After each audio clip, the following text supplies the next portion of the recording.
Life में सबसे ज़्यादा इम्पोर्टेंट है पैसे की। और सबको लगता है मेडिकल फील्ड बेस्ट है पैसे कमाने के लिए। और इसीलिए हर साल लाखों बच्चे नीट का फॉर्म भरते हैं और उनका सपना होता है कि कैसे भी वो डॉक्टर बन जाए। सब लोग डॉक्टर बनने से पहले यही बोलते हैं कि मुझे लोगों की सेवा करनी है, चैरिटी करनी है। लेकिन at the end of the day 95% लोगों का ड्रीम यही होता है कि उन्हें पैसे कमाना है। सबको लगता है अगर एक बार एमबीबीएस डॉक्टर बन गए तो लाखों रुपए मिलना स्टार्ट हो जाते हैं। लेकिन क्या ये सच है?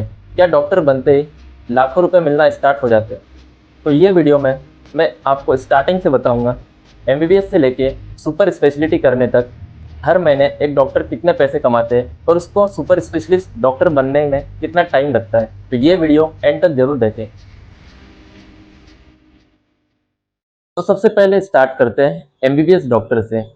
एमबीबीएस में आप जब इंटर होते हैं तब आपकी एवरेज एज होती है 20 ईयर्स। आप नीट क्रैक करते हैं तब तक आपकी एज होती है 20 ईयर्स। और एमबीबीएस होता है 5.5 ईयर्स का, जिसमें से आपको 4.5 ईयर्स सिर्फ पढ़ना पड़ता है, जिसमें आपको कोई पैसे नहीं मिलते। और इसके बाद जब आप 4.5 ईयर कंप्लीट कर लोगे, आपकी यूनिवर्सिटी एग्ज़ाम दे दोगे, तो आपको 1 ईयर की इंटर्नशिप करनी पड़ेगी। ये कंपलसरी होती है। और इंटर्नशिप में आपको पैसे मिलना स्टार्ट हो जाते हैं। इसको बोलते हैं स्टाइफेंड। और ये स्टेट टू स्टेट वेरी करती है। और मिनिमम होती है 14,000 पंजाब जैसे स्टेट में, और मैक्सिमम होती है 30,000 आसाम जैसे स्टेट में। और अगर आप सेंट्रल इंस्टीट्यूट से कर रहे हो, जैसे एम्स हो गया, जिपमर हो गया, तो आपको मिलेगी 33,000 मैक्सिमम।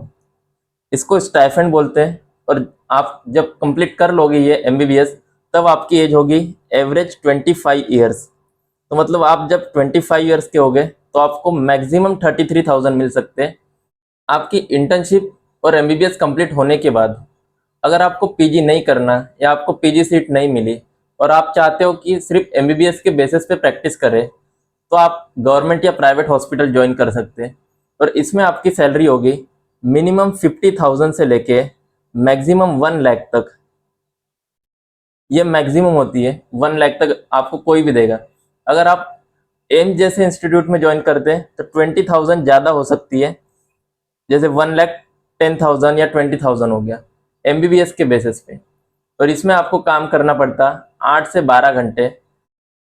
तो इसके बाद आगे बढ़ते हैं। अगर आपको पीजी करना है, आप चाहते हो कि आप और पैसा कमाओ, एमबीबीएस में ज़्यादा पैसा नहीं है, आप कड़ी मेहनत करके पीजी में एडमिशन ले लेते हो, गवर्नमेंट सीट ले लेते हो, तो पीजी होता है 3 साल का।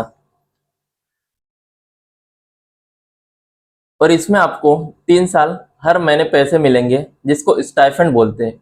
और ये भी होता है मिनिमम 50,000 होता है केरला जैसे स्टेट में, और मैक्सिमम होता है 1 लाख तक, जैसे यूपी जैसे स्टेट में, दिल्ली जैसे स्टेट में।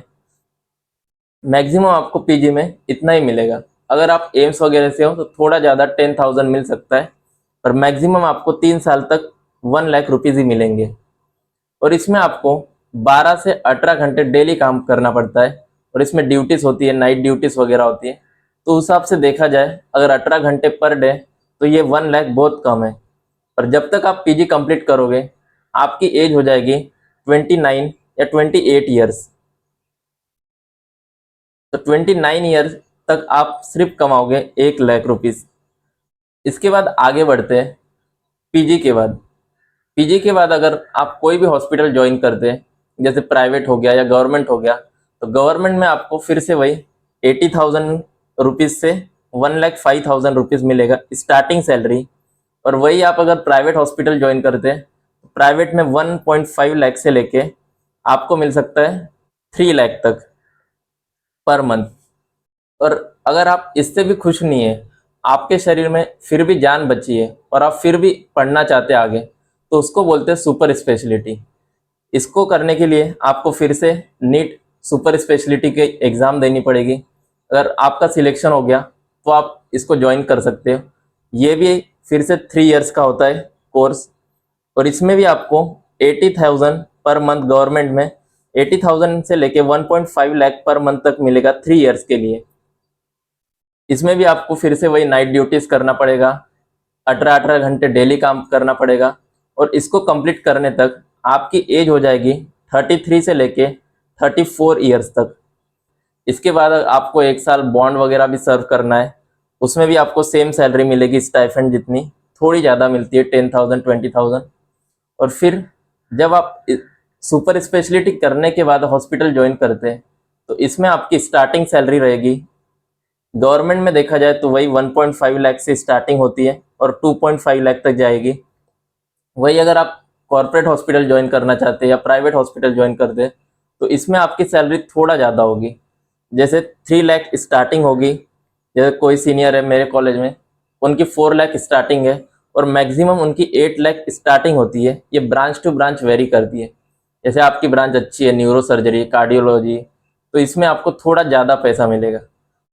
तो 35 के एज तक आप मिनिमम 3 लाख रुपीस कमा सकते हैं मिनिमम। और अगर अच्छा हॉस्पिटल रहा, कॉर्पोरेट होगा जैसे मेदांता, मैक्स, तो आपको 8 लाख पर मंथ भी मिलेगी स्टार्टिंग सैलरी। पर ये होता है 35 ईयर्स की एज तक। इसके पहले आपको पढ़ना पड़ता है। ऐसा नहीं कि एमबीबीएस में इंटर होते ही आपको 1 लाख रुपीस मिल जाएगा, ये बहुत कम होता है। 50,000 से लेकर सिर्फ 1 लाख रुपीस तक मिलते हैं। इसमें भी आपको 12-13 घंटे डेली काम करना पड़ता है। बाकी फील्ड के मुकाबले ये कम है, लेकिन अगर आप आगे बढ़ोगे, पीजी करोगे, सुपर स्पेशलिटी करोगे तो आपकी सैलरी इंक्रीज होती है और मेडिकल फील्ड में एक्सपीरियंस से सैलरी और ज़्यादा बढ़ती है। Thank you.